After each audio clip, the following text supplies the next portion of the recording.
Welcome to Through the Bible via FEBC Radio. Join us in discovering the beauty and mystery of God's Word. Each study is amazing in its own way. Let's begin.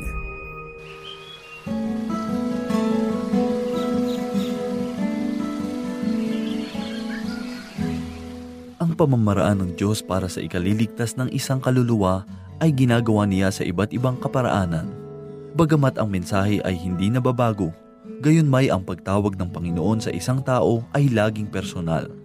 Maaari niyang gamitin ang karamdaman, ang mga pangangailangan, pagpapala o di kaya'y sakuna upang mapanumbalik ang ating pansin sa Kanya. Mapaano pa man ang paraan, iisang persona lamang ang dapat panaligan ng tao sa kaligtasan. At siya ang ibinahagi ni Apostol Pablo sa tagabantay ng bilangguan. At ito po ang mensaheng ating pagbubulay-bulayan sa oras na ito, dito lamang po sa ating programang Ang Paglalakbay. Kamusta po kayo mga kaibigan? Sana po ay nasa mabuti at maayos kayong kalagayan at handang matuto at makinig ng salita ng Panginoon. Ako po muli ang inyong kaibigan, Pastor Dan Abangco. Samahan po ninyo ako at tayo ay magbulay-bulay ng banal na salita ng Panginoon. Para kay Apostol Pablo, ang iglesia sa Antioquia ay hindi lugar ng himpilan upang magbalak ng panibagong hakbang sa kanilang paglalakbay. Ni minsan, hindi siya naghanap ng komportableng lugar para sa kanyang ministeryo. Kahit saan, pwede siya basta't may nakabukas na pinto para sa pangangaral ng salita ng Diyos. Sa pangalawang paglalakbay, mayroong ilan na bagong hadlang sa kanilang dadaanan. Subalit, hindi naging balakid ang mga ito sa kanilang ministeryo. Bagkus, ang pangyayaring ito ay nagbigay sa kanila ng lakas ng loob upang lalo silang maging masigasig sa paglilingkod. Gawa 15:36 hanggang 41, makaraan ng ilang araw, sinabi ni Pablo kay Bernabe, balikan natin at dalawin ng mga kapatid sa bawat bayang pinangaral natin ang salita ng Panginoon. At tingnan natin kung ano ang kalagayan nila. Nais ni Bernabe na kanilang isama si Juan na tinatawag na Marcos, ngunit binabuti ni Pablo na huwag isama ang humiwalay sa kanila mula sa Pampilya at hindi sumama sa kanila sa gawain. At nagkaroon ng mainitang pagtatalo. Ano pat sila'y naghiwa-hiwalay at isinama ni Bernabe si Marcos at naglayag patungong Cyprus, ngunit pinili ni Pablo si Silas at sila'y umalis at ipinagtagubilin ng mga kapatid sa biyaya ng Panginoon. Siya'y dumaan sa Syria at Cilicia at pinalakas ang mga iglesia. Si Pablo at Bernabe ay nagkasundo sa kanilang mahalagang paglalakbay. Subalit hindi sila nagkasundo kung sino ang isasama sa paglalakbay. Nagkaroon sila ng hindi pagkakaunawaan at mainitang pagtatalo. Subalit hindi hinayaan ng Diyos na masira at hindi matuloy ang kanilang layunin ng paglalakbay pagmisyonero upang ipangaral ang mabuting balita ng kaligtasan. Nais na isama ni Bernabe si Juan Marcos sa kanilang paglalakbay. Subalit hindi naman ito pinahintulutan ni Pablo sapagkat siya ay minsan nang humiwalay sa grupo at nagpa siyang umuwi sa kanilang lugar. Dito nagsimula ang kanilang hindi pagkakaunawaan. Kinampihan ni Bernabe si Juan Marcos sapagkat magkamag-anak sila. Sa Kolosas 4:10 ay sinabi na sila ay magpinsan. Naging malakas kay Bernabe ang damdamin ng pagiging kamag-anak. Likas kay Bernabe ang pagiging matulungin. Ito ang dahilan kung bakit siya tinawag na iglesia na anak na nagpapalakas ng loob. Nais bigyan ni Bernabe ng pangalawang pagkakataon si Juan Marcos na makapaglingkod sa Panginoon. Subalit si Pablo ay matatag sa kanyang pagpapasya na hindi maaaring isama si Marcos dahil sa kanyang ginawa noong unang paglalakbay. Para kay Pablo, ang paglilingkod sa Panginoong Hesus ay napakahalagang bagay. Ang pagtatalo ni Pablo at Bernabe ay nagpatuloy at nauwi sa hiwalayan. Si Bernabe at Marcos ay nagtungo sa Cyprus. At si Pablo naman ay isinama si Silas at sila ay nagtungo sa Syria at Cilicia. Sino sa inyong palagay ang tama ang katwiran? Parang walang pagkakaiba. Marahil pareho silang tama. Sa isang banda, kapwa sila mali. Subalit alam natin na si Juan Marcos ay nagtagumpay naman sa kanyang paglilingkod at labis na kinatuwa ni Pablo, kaya't pinuntahan niya si Marcos upang batiin sa kanyang tagumpay. Si Pablo ay namili ng makakasama, ito ay si Silas, na tagapamuno ng iglesia. Pinili siya para ipadala sa iglesia ng Jerusalem. Siya ay kalihim ni Pedro sa kanyang unang aklat. Katulad ni Pablo, si Silas ay isa ring Romano. Ngayon ay sundan natin at alamin ang mga pangyayari sa paglalakbay ni Apostol Pablo. Basahin po natin ang unang 2 talata ng 16 na kabanata sa Aklat ng Mga Gawa. Nakarating si Pablo sa Derbe at sa Listra. Naroon ang isang alagad na ang pangalan ay Timoteo na anak ng isang babaeng Hudyo na mananampalataya. Ngunit Griego ang kanyang ama. Maganda ang patotoo tungkol sa kanya ng mga kapatid sa Listra at Iconio. Mula sa silangang bahagi, si Pablo at si Silas ay nakarating sa kanilang paroroonan. Una silang nagtungo sa Derbe at pagkatapos nagtungo sa Listra. Ito ang kabaliktaran ng kanilang unang paglalakbay. Sila ay nagtungo sa bawat iglesia upang ipahayag ang salita ng Diyos at tulungan ang mga mananampalataya na maging matatag at lumago ang mga iglesia. Ang pinakamagandang nangyari sa Listra ay nang sumama sa kanila si Timoteo na kapalit ni Juan Marcos na kanyang makakatulong sa ministeryo. Marahil si Timoteo ay tumanggap sa lugar ng Listra. Para kay Pablo, tinawag niya si Timoteo bilang binamahal at tapat na anak. Si Timoteo ay anak ni Pablo sa pananampalataya. Ang ina at lola ni Timoteo ang tumulong sa paghahanda kay Timoteo upang siya ay sumunod at maglingkod sa Panginoong Hesus.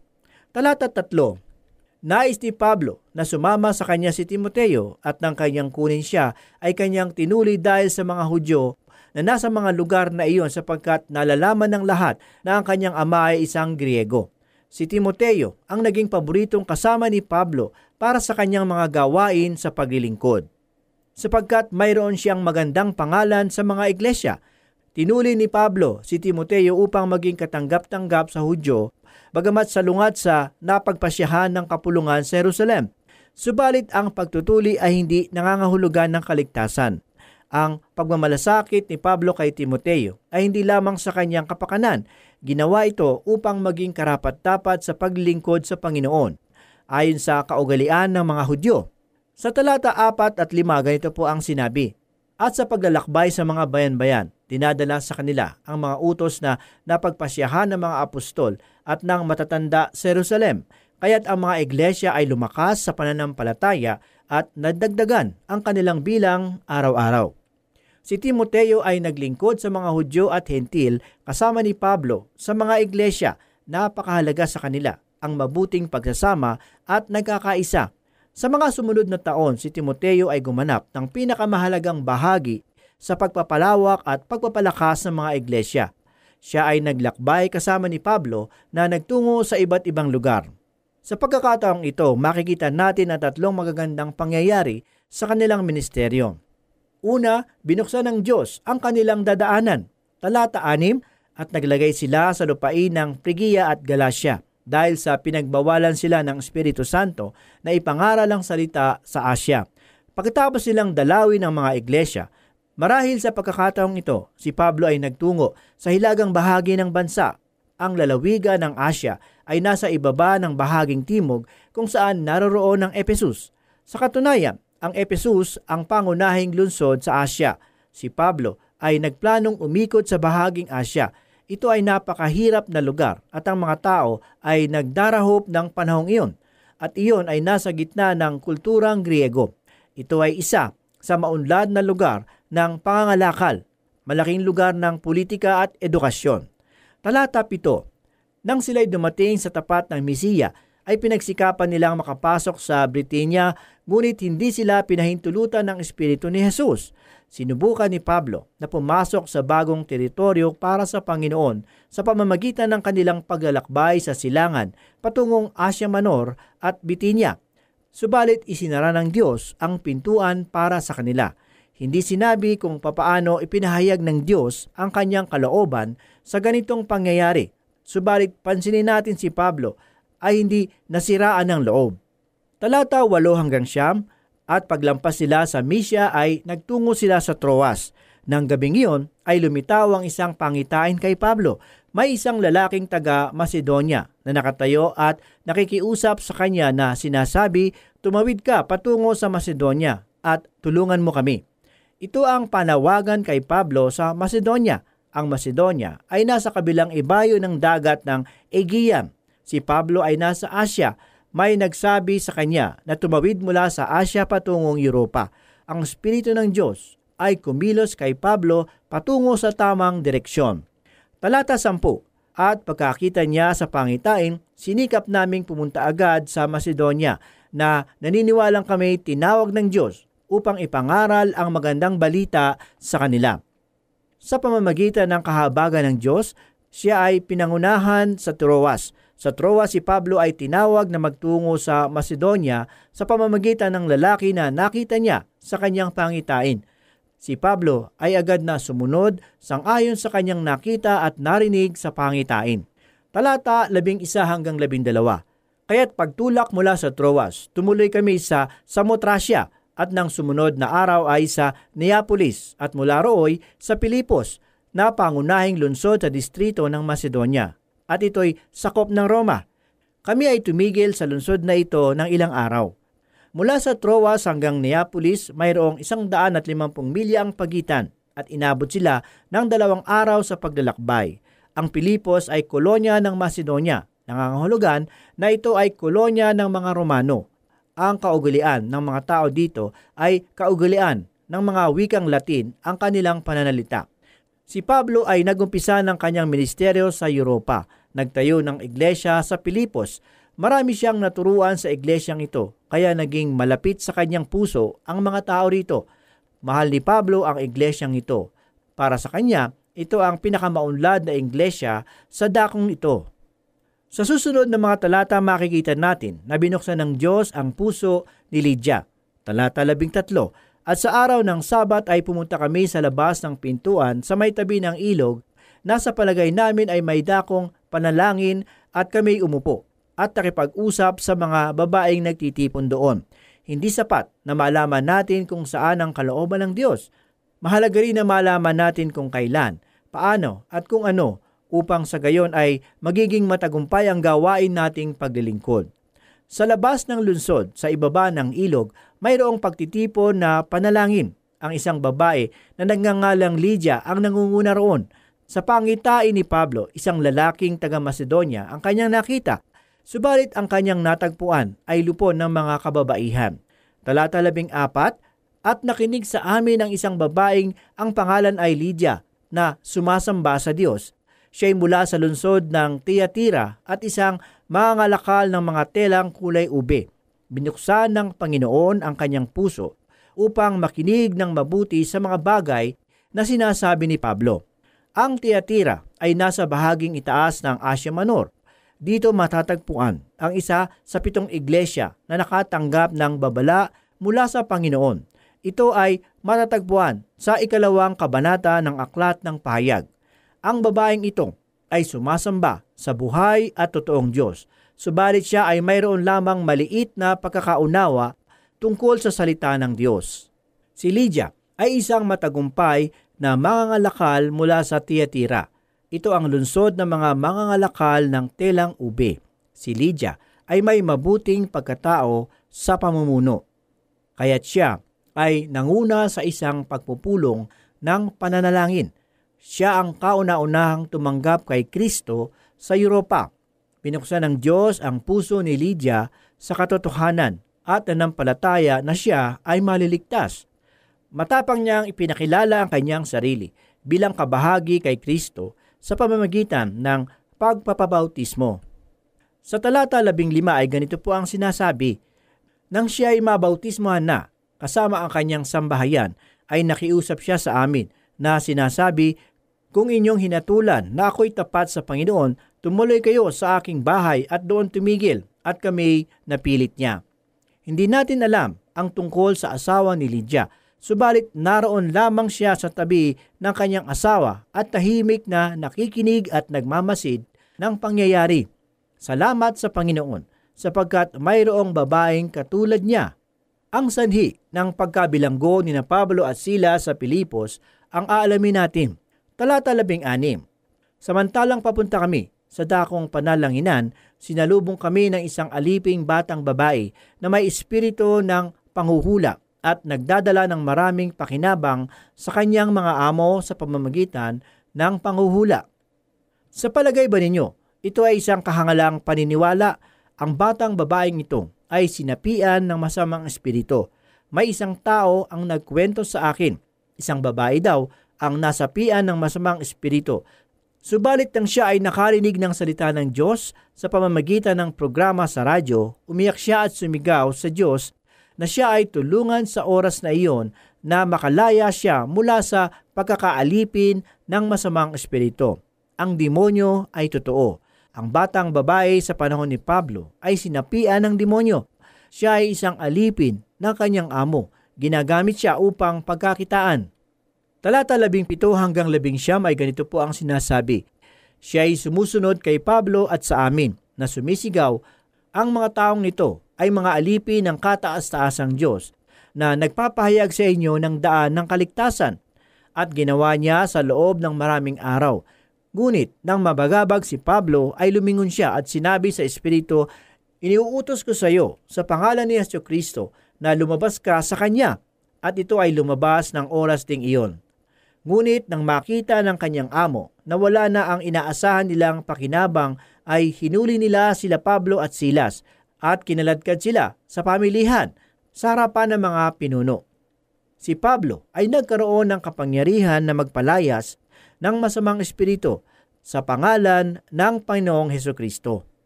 Ang amo ng batang babae ay walang pakialam sa kanya. Ang nais niya lamang ay ang perang kinikita ng kanyang alipin. Subalit nang mawala ang kanyang pinagkakakitaan, pinahuli sina Pablo. Talata 20, ganito po ang sinasabi. Nang maiharap na sila sa mga hukom, ay sinabi nila, ang mga taong ito ay mga Hudyo at ginugulo nila ang ating lungsod. Nagtuturo sila ng mga kaugaliang hindi ipinahihintulot sa ating mga Romano na tanggapin at gawin. Ang Pilipos ay kolonya ng Roma. Ang mga mamamayan ay sumasamba sa mga Diyos-Diyusan. Si Pablo at ang kanyang mga kasama ay pinaratangan ng masama, at ang may kagagawan ay ang amo ng babaeng sinapian ng demonyo na pinagaling nila Pablo sapagkat nawalan siya ng pinagkakakitaan. Talata 20 hanggang 7, ang maraming tao ay sama-samang tumindig laban sa kanila at pinunit ng mga hukom ang mga damit ni na Pablo at Silas at ipinag-utos na hagupitin sila. Nang sila'y mahagupit na nila, anang maraming ulit itinapon sila sa bilangguan at pinagbilinan ang tanod ng bilangguan na sila'y bantayang mabuti. Nang kanyang matanggap ang utos na ito, kanyang ipinasok sila sa kaloob-looban ng bilangguan at ikinabit ang kanilang mga paa sa mga panggapos. Ngunit nang maghahating gabi na, sina Pablo at Silas ay nananalangin at umaawit ng mga himno sa Diyos at sila'y pinapakinggan ng mga bilanggo. At biglang nagkaroon ng isang malakas na lindol. Anupat ang mga pundasyon ng bilangguan ay nayanig. Agad nabuksan ang lahat ng mga pinto at nakalag ang mga tanikala ng bawat isa.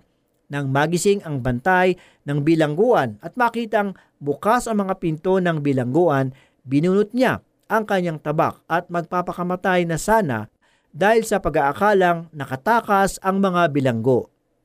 Napakagandang bagay ang nangyari sa kanila sa loob ng bilangguan, sapagkat si Pablo at si Silas ay nananalangin at umawit ng mga papuri sa Diyos.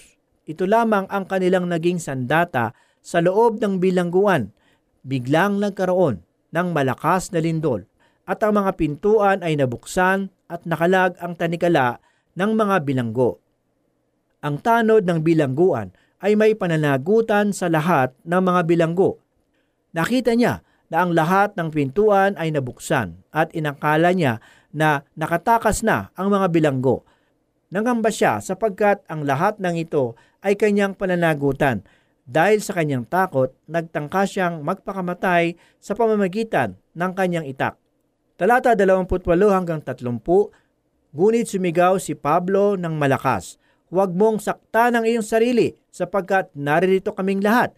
At ang bantay ay humingi ng mga ilaw at tumakbo sa loob at nanginginig sa takot na nagpatira pa sa harapan ni Pablo at Silas. Nang sila'y mailabas ay sinabi niya, mga Ginoo, ano ang kailangan kong gawin upang maligtas? Ginamit ng Diyos ang pangyayaring ito upang makita ng tanod ang kanyang sarili na makasalanan. Tinanong niya sila Pablo. Ang sabi, "Mga Ginoo, ano ang dapat kong gawin upang maligtas?" Talata 31, at kanilang sinabi, "Manampalataya ka sa Panginoong Hesus at maliligtas ka, ikaw at ang iyong sambahayan." Ang daan ng kaligtasan ay sa pamamagitan ng pananampalataya sa Panginoong Hesukristo. Tanging ang Panginoong Hesus lamang ang makapagliligtas sa atin. At kung ang kanyang kasambahay ay mananampalataya rin sa Panginoong Hesus, sila ay maliligtas rin.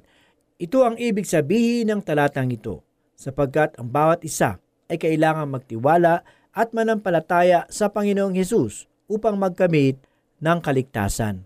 Sa oras na ito, mga kaibigan at mga tagapakinig ng ating palatuntunan, nawa ay patuloy na nangungusap sa inyo ang mga salita ng Panginoong Hesukristo. Napakadakila ng ating Panginoon. Ang kanyang pag-ibig at biyaya ay walang kapantay. Kahit na tayong lahat ay lubog sa pagkakasala at patungo sa kapahamakan. Ang sabi po sa Roma 3:23, sapagkat ang lahat ay nagkasala at walang sinumang karapat-dapat sa paningin ng Diyos. Ganito rin ang pahayag sa Roma 6:23, sapagkat kamatayan ang kabayaran ng kasalanan. Walang sinumang makapagsasabi na siya ay walang kasalanan, sapagkat taliwas ito sa sinasabi ng banal na kasulatan. Lahat ay nagkasala at patungo sa kapahamakan. Pinili ng Diyos na ipagkaloob ang kanyang bugtong na anak upang sa halip na tayo ang maipako sa krus at magdusa, ay inako ni Jesus ang parusa na nakalaan sa ating mga kasalanan. Ang sabi po sa Juan 3:16 ay ganito, "Gayon na lamang ang pag-ibig ng Diyos sa sanlibutan, kaya ibinigay niya ang kanyang bugtong na anak upang ang sumampalataya sa kanya ay hindi mapahamak kundi magkaroon ng buhay na walang hanggan." Tanging ang buhay lamang ng ating Panginoong Hesus ang maaaring ialay para sa kabayaran ng ating mga kasalanan. Bakit? Sapagkat walang nasumpungang kasalanan sa Kanya. Ganito po ang sinasabi sa Hebreo 7:25-27. Dahil nga riyan, lubusan niyang maililigtas ang lahat ng lumalapit sa Diyos sa pamamagitan niya, sapagkat siya ay nabubuhay magpakailanman upang mamagitan para sa kanila. Si Jesus kung gayon, ang dakilang saserdoteng makatutugon sa ating pangangailangan. Siya ay banal, walang kapintasan o kasalanan, nahihiwalay sa mga makasalanan at mataas pa kaysa sang kalangitan. Ang dugo lamang niya ang tanging makapaglilinis ng ating mga kasalanan, sapagkat ang dugo ng ating Panginoong Hesus ay walang bahid ng kasalanan. Ganito po ang nakasaad sa Hebreo 9:14. Ngunit nadihamak ang magagawa ng dugo ni Kristo. Sa pamamagitan ng walang hanggang espiritu, ay inialay niya sa Diyos ang kanyang sarili na walang kapintasan. Ang kanyang dugo ang luminis sa ating puso't isip upang taligdan natin ang mga gawang walang kabuluhan at paglingkuran ang Diyos na buhay. Ito na, kaibigan, ang oras ng kaligtasan. Tanggapin mo sa iyong puso at buhay ang alay na kaligtasan ng Panginoong Hesukristo. Sumampalataya ka sa Kanya at ikaw ay tiyak na maliligtas at magkakamit ng buhay na walang hanggan. Purihin ang salita ng Panginoon. Tayo po ay manalangin. Muli kami po ay nagpapasalamat, Panginoon, sa pagkakataong ito. Salamat muli sa mga katotohanan na aming pong natutuhan sa pag-aaral at pagbubulay ng iyong banal na aklat. Muli ito po ay nagpatibay at nagpalakas ng aming pananalig sa iyo. Ito po ang aming samot dalangin sa pangalan ni Jesus. Amen. For more teaching from God's whole Word, you can listen through this station, FEBC Radio. For questions, comments, Bible requests, or learning resources, email us at bzasinfo@febc.ph. This